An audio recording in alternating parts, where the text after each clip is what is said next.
అంటే రామాలయ నిర్మాణానికి సంబంధించి ముహూర్తం ఎలా అంటే ఈ ప్రాతిపదికన పెట్టారు, అది ఒక చాలా బలమైన ముహూర్తం పెట్టారని చెప్పారు ఇందాక. ఎలాంటి శాస్త్ర కార్యక్రమాలు ఈ రామాలయ నిర్మాణంలో ఏమైనా ఉన్నాయి ప్రత్యేకంగా? అంటే ముహూర్తం పెట్టడానికి పంచాంగంలో ఏ కార్యక్రమాన్ని ఎప్పుడు ప్రారంభించాలి అన్నది గతకాలపు అనుభవాలతో రాగల సంవత్సరం పాటు గృహప్రవేశానికి, శంకుస్థాపనలకు, ఆలయ నిర్మాణానికి, ఆలయ ప్రతిష్టలకు, ఇంకా పెళ్ళిళ్లకు, ఇలాంటి శుభకార్యాలకు ముహూర్త విధానం అనేది ఒక పద్ధతి ఉంటుంది. ఆ పద్ధతులు ఏమవుతుందంటే కొన్ని ముహూర్తాలు వాటి యొక్క బలం అని అంటాం కదా మనం. అంటే తాళావరం బాగా కలిసి ఉంటాం, కానీ లేక ఎవరు ఆ కార్యక్రమాన్ని నిర్వహించాలనుకుంటారో వారిని యజమాని అని అంటాం. ఆ యజమాని పేరు, గ్రామం పేరు, నిర్మించబోయే ఆలయం పేరుతో తారాఫలాన్ని చూసి ఆ ముహూర్త నిర్ణయం చేస్తూ ఉంటారు. అలా చేసినప్పుడు ఏమవుతుందంటే అత్యుత్తమైన ముహూర్తం, మధ్య రకం ముహూర్తం, ఇలా గ్రేడ్స్ ప్రకారంగా ముహూర్తానికి కొంత స్థాయి ఉంటుందన్నమాట.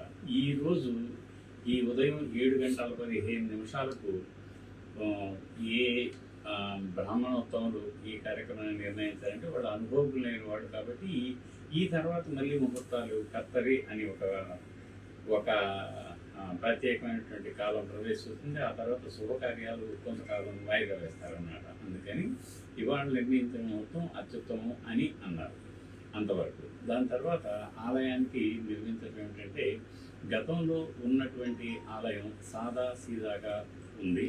అది 1932 నుంచి ఉంది అని రికార్డులు కూడా నిరూపిస్తున్న నేపథ్యంలో ప్రభుత్వం ఇక్కడ ఆలయం నిర్మించుకోవాలి అని అనుకోవటానికి ప్రభుత్వానికి ఉన్నటువంటి నియమ నిబంధనల మేరకు అనుమతి మంజూరు చేయడం కూడా జరిగింది. అయితే వచ్చే ఆలయం ఎలా ఉంటుంది అంటే, గతంలో సాదా సీదాగా ఉంది. అందులో రాముల వారి విగ్రహాలు ఉన్నాయి. మామూలుగా వాళ్ళు స్థానికులు అందరూ పూజలు చేసుకోవడం, శ్రీరామనవమి కానీ లేక అనేక పర్వదినాల్లో కానీ అక్కడికి వెళ్ళి వారికి సంబంధించిన భక్తి భావాలతో కొన్ని కార్యక్రమాలు నిర్వహించుకున్నారు. ఇక ఇప్పుడు రాబోయేది ఏంటంటే, ఇప్పుడు ఎటు అది కొంచెం శిథిలమైంది కాబట్టి దాన్ని బదిలం చేసుకుందాము అన్న ఉద్దేశంతో ఈ కట్టే ఆలయాన్ని ఎలా కడతారు అంటే రకరకాలుగా కడతారు. ఒకటి కొయ్యతో ఆలయాలు ఉంటాయి. మీరు ఇప్పుడు ఉత్తరాంచల్ అలాంటి వెళ్తే అన్ని కొయ్య ఆలయాలు ఉంటాయి. కేరళ వెళ్తే కూడా కొయ్యతోనే ఆలయాలు ఉంటాయి. ఎందుకు అంటే నిర్మాణ సామాగ్రి అందుబాటులో ఏది సులభంగా దొరుకుతుందో, ఏది ఎక్కువ కాలం మనగలుగుతుందో, ఆ చుట్టుపక్కల పర్యావరణ పరిస్థితులను బట్టి ఆలయం రూపురేఖలు దిద్దుకుంటుంది.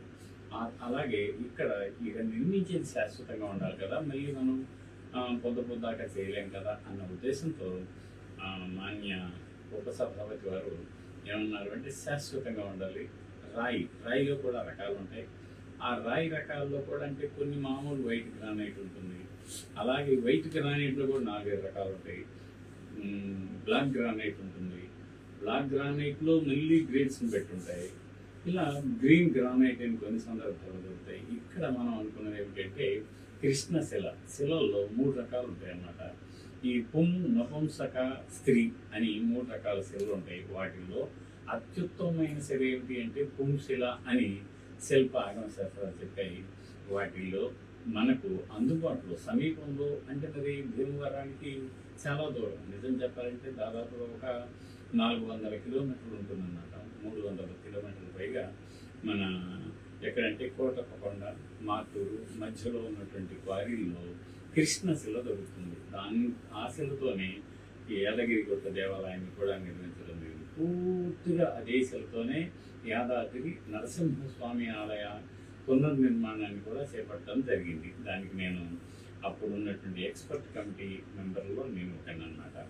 ఈ మాన్యులు చెప్పినందువల్ల అది కూడా ఇక్కడ ఇదే రాయిని వాడదామన్నారు. ఆ రాయిని పరిశీలించాను కూడా. పరిశీలించడం అంటే రాయిని శిలా సంగ్రహణం అంటాం. రాయిని మేము ఎప్పుడైతే క్వారీ నుంచి సేకరించే ముందు శిలా పరీక్ష, అలాగే ఆలయం నిర్మించే ముందు భూ పరీక్ష అనేటువంటి ఈ సాంకేతిక అంశాలు శిల్పశాస్త్రం చెప్పింది.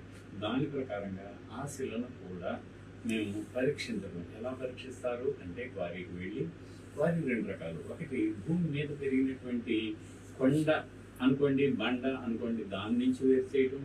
అలా కాకుండా భూమి దిగువ భాగాన ఉన్నటువంటి గని అంటాం మనం, రెండు ఉన్నాయి చూశారు కదా, కొండ బండ గని. ఈ రెండిటిలో మొత్తం రెండు ఉత్తమాలు దొరుకుతాయి. ఆ పై పొరలు తీసేస్తే ఉత్తమైన రాయి దొరుకుతుంది. ఇక్కడ మేము రెండు రకాల రాయిని అక్కడ ఇప్పుడు ప్రస్తుతం ఏం అందిస్తున్నారో వాళ్ళు మన కోసంగా కావాలంటే ఖర్చు అయినటువంటి విధానం, కానీ ప్రస్తుతం అందుబాటులో వాళ్ళు అందిస్తున్నటువంటి రాయిని మేము పరిశీలించి చూస్తే ఒక ఉలిని తీసుకొని ఆ ఉలితో దాని మీద అలా మనం శబ్దం చేసినప్పుడు ఓం అనేటువంటి శబ్దం ఎక్కడ వస్తుందో అది అత్యుత్తమైన శిల, దాన్ని పుంశిల అని అంటారు. పుంశిలను కేవలం ఆలయ నిర్మాణం ముందైతే పుంశలను కేవలం విగ్రహాలకు మాత్రమే తయారు చేయడానికి అని చెప్పారు. ఆ తర్వాత ఏమైందంటే అందుబాటులో ఉంది కాబట్టి ఆలయ నిర్మాణానికి కూడా చేపట్టారు. స్త్రీశిల కేవలం తలుపులు, ద్వారబంధాలు, కప్పులు, వాటిల్లో నగిషి పనులకు మాత్రం స్త్రీశిలను వాడమన్నది. కొంచెం శబ్దంలో స్థాయి తగ్గి ఉంటుందన్నమాట, టోన్ డౌన్గా ఉంటుంది అది. ఇక మూడోది నపుంసక శిల అంటే అది సప్సు శబ్దం ఇస్తుంది, కానీ అటు ఓం కానీ ఓం కంటే కొంచెం స్థాయి తక్కువ శబ్దం కానీ ఇవ్వని నేపథ్యంలో దాన్ని ఫ్లోరింగ్, నేలబండ్లకు, ప్రాకార గోడలకు, కప్పు బండలు, మామూలు కప్పు బండలకు వాడమని శాస్త్రాలు చెప్పాయి. ఇప్పుడు మేము ఎంపిక చేసినటువంటి రాయి పుంశిల, కృష్ణశిల. ఏమిటి కృష్ణశిల? కృష్ణ అంటే నలుపు అని అర్థం.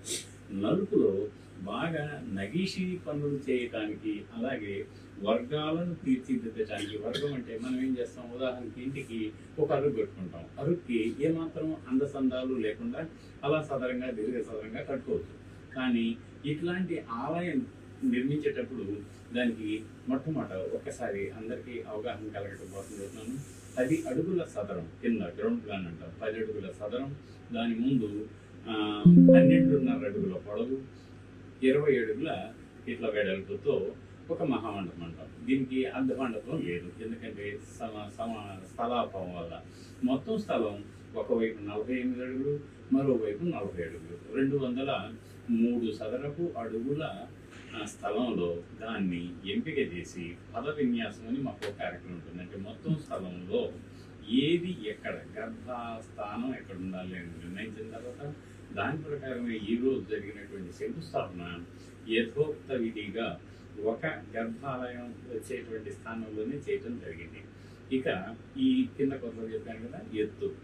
ఎందుకు చెప్తున్నానంటే ఆ వర్గాలు అని చెప్పడంగా ముందు ఆలయం యొక్క ఎత్తు ఆలోచిస్తే మనకు దాదాపుగా 30 అడుగులు వస్తుందన్నమాట.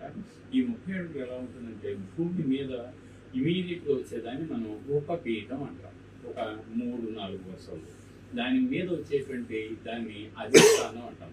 అధిష్టానం అంటే ప్రాసాదము మొదలైనటువంటి కట్టడాలు దేని మీద నిర్ణయించబడతాయో దాన్ని అధిష్టానం అంటాం. ప్రాసాదాదీని వస్తువుని చ అధితిష్టంతి అధితత్ అంటారు. ఏ కట్టడమైనా సరే అధిష్టానం మీదే నిలబడాలి.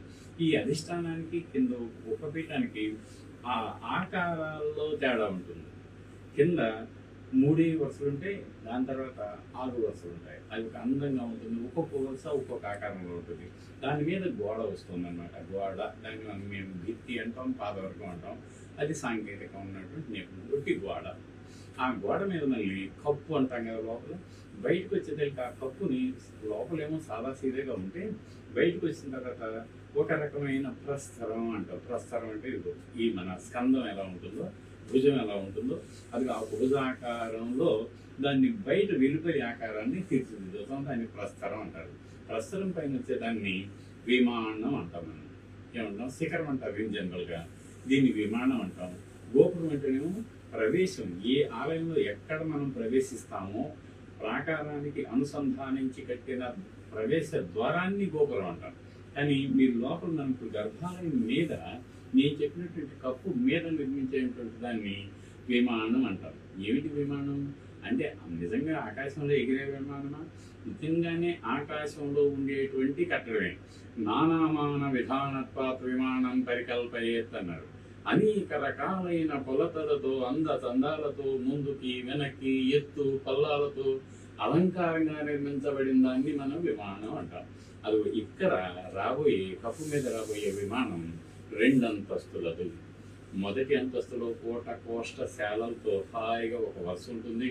ఆ వరుస మీద మళ్ళీ ఒక ప్రస్తరం వస్తుంది, ప్రస్తరం మీద ఒక వేదిక వస్తుంది.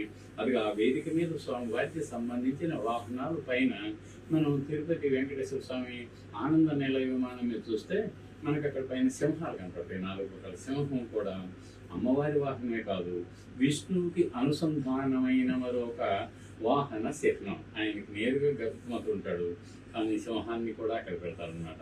దాన్ని వేదిక.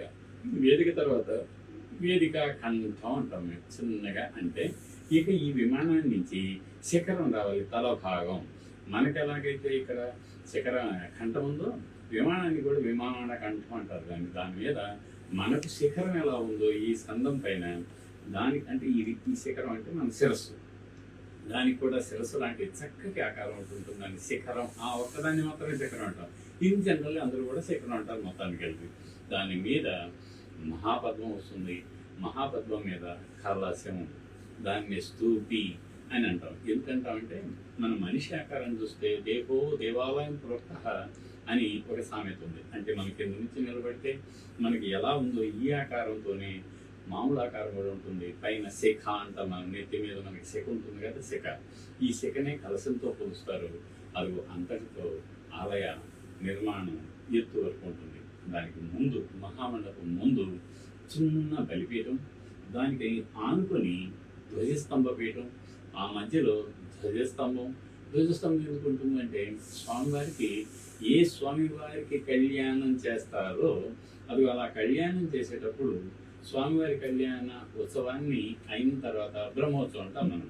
ఈ బ్రహ్మోత్సవ సందర్భంగా స్వామివారు జగత్తు అధికృతుడు కాబట్టి, అధిపతి కాబట్టి, ఆ సమయంలో మానవ మాతలు ఎవరు పెళ్లి చేసుకోకూడదు అని ధ్వజ ఆరోహణం చేస్తారు. ఎప్పుడైతే ధ్వజస్తంభం మీద ఆరోహణం అయిందో ఇక ఎవరు చుట్టుపక్కల సమాజంలో ఆ కొద్ది రోజులు పెళ్లిని వాయిదా వేసుకుంటారు. ఎందుకంటే అది మన మానవ మాతృలం, ఆయన దేవుడికి ఇచ్చేటువంటి గౌరవం అనమాట. ముందు వారికి అన్నట్టుగా ప్రోటోకాల్ అని అనుకున్నాం మనం. దానికోసంగా ధ్వజస్తంభం అవుతుంది. ధ్వజస్తంభానికి కూడా చక్కటి రూపురేఖలతో తీర్చిదిద్దిన అధిష్టానం. దాని తర్వాత నేత్ర పుట్టి అంటారు. అంటే ఏమిటంటే స్వామివారిని మనం దర్శించుకునేటప్పుడు ముందు ధ్వజస్తంభం దగ్గర కూడా మన కంటి చూపు మట్టంలో ముందు ధ్వజానికి దండం పెడతాం, తర్వాత వాహనానికి దండం పెట్టుకుంటాం, ఆ తర్వాత ఆలయంలో ప్రదక్షిణానంతరం ప్రవేశిస్తాం. అది ఇన్ని రకాలైనటువంటి శిల్ప ఆగమ శాస్త్రాల్లో చెప్పిన అంశాలను ఈ ఆలయ నిర్మాణంలో జోడించడం జరిగింది. చివరగా ఇక ప్రవేశం. అంటే ప్రవేశం అన్నిటికంటే ఉత్తమం ఏమన్నారు? తూర్పుతో సమానంగా పశ్చిమం. ఇలా దిక్కులు ఇచ్చాడు. కొన్ని దిక్కులకి కొన్ని ఆలయాలు మాత్రమే ఉండాలి. కానీ ఇక్కడ శ్రీరాముడు విష్ణు యొక్క ఒక అవతారం. మనందరికీ తెలిసిందే, దశావతారాల్లో 3 రాములు వస్తారు. ఎవరా 3 రాములు? మత్స్య కూర్మ వరాహత్య నారసింహత్య వామనః రామో రామచ్చ బుద్ధ కలికిరేవచ్చ అని దశావతారాలు కదా. ఆ వచ్చే 3 రాములు ఎవరు? ఒక ఆయన బలరాముడు, మరొక ఆయన పరశురాముడు, మరొక ఆయన అయోధ్య రాముడు. అదో ఈనాడు ఈ అయోధ్య రాముడు ఇక్కడ కొలువు తీరబోతున్నాడు. వారికి సీతమ్మ వారితో ఆ శ్రీరామనవమి అన్న సందర్భంగా కళ్యాణం జరుగుతుంది కాబట్టి ధ్వజాన్ని ఆరోహణం చేస్తారు. ఇదిగో స్వామివారికి కళ్యాణం జరుగుతుంది, మీరంతా కొంతకాలం మీ కళ్యాణాలను పక్కన పెట్టుకోండి అన్న సందేశం అన్నమాట. ఇది సైలెంట్గా ఒక సందేశం. దానికోసం ధ్వజస్తంభం పీఠం నుంచి మధ్యలో అలా వృత్తాకారంలో ఒక కొయ్య దండం ఉంటుంది. దాని మీద మేఖలాలు అంట 3 ఉంటాయి, చూశారు కదా మీరు. ఆ 3 మేఖలాలు, వాటికి గంటలు, ఆ పైన మళ్ళీ కలశం. ఇలా శాస్త్రోక్తమైనటువంటి ధ్వజస్తంభమే ఇక్కడ రూపుదిద్దుకుంటుంది. ఏదో ఆలయం చిన్నది కదా అని ఎక్కడ రాజీ పడటం లేదు. అంటే దాని అర్థం ఏంటంటే ప్రతిదీ కూడా అండకుండాలతో సౌందర్యవంతంగా, ఎస్థెటిక్ సెన్స్. ఇది చిన్నదైన కూడా చాలా అందంగా బ్యూటిఫుల్గా ఉంటుంది. ఈ చుట్టుపక్కల చాలా ఆలయాలు ఉన్నాయి. ఒక భీమవరంలోనే ఇప్పుడు మీరు చూస్తే దాదాపుగా 50-60 ఆలయాలు ఉన్నాయి. వాటన్నిటికంటే పొట్టిగా, చక్కగా, చిన్నగా, ముద్దుగా, అందంగా పుష్టికరంగా, పుష్టికరం అంటే సిమెట్రీ ఫాలో అవుతారు అన్నమాట. మేము మెజర్మెంట్స్ అన్ని సిమెట్రీతో ఫాలో అవుతాం. తర్వాత వాడే రాయి అలా ఉంటుంది. అనుసంధానం అంటాం, జాయింటరీ టెక్నిక్స్ ఉంటాయి కదా మీకు, సంధి లక్షణం అంటారు. మొట్టమొదటిసారి మేము ఇక్కడ అత్యద్భుతంగా శాస్త్ర సాంకేతిక పద్ధతుల ప్రకారం కింద భూమిలో ఏమాత్రం ఎప్పుడైనా కొంచెం బొడుదుడుకులు ఏర్పడటానికి అవకాశాలున్నా తట్టుకొని నిలబడగల దృఢమైన నిర్మాణ పద్ధతుల్ని ఇందులో ఎంచుకోవాలి అని ఉపసభాపతి గారు మాకు ముందుగానే సూచించారు. ఆ సూచించిన నేపథ్యంలో దానికి నా సహచర మిత్రుడు మంచి అనుభవం ఉన్నటువంటి సుధాకర్ సింగ్ అన్న స్థపతి ఈ పక్కనే మన ఈ ప్రాంతం నివాసి, అతని ఆధ్వర్యంలో దీనికి సంబంధించిన ప్లాన్ తయారు చేయడం జరిగింది. ఇప్పటికే శిలా సంగ్రహణం కూడా జరిగింది. ఇప్పటికి దాదాపుగా 2 లోడ్ల లారీ మన స్థలానికి చేరుకుంది. రేపు 5వ తేదీ నుంచి కార్యక్రమం సాగిపోతూ ఉంటుంది. ఇది ఇక ఈ ఆలయానికి సంబంధించిన వివరాలు.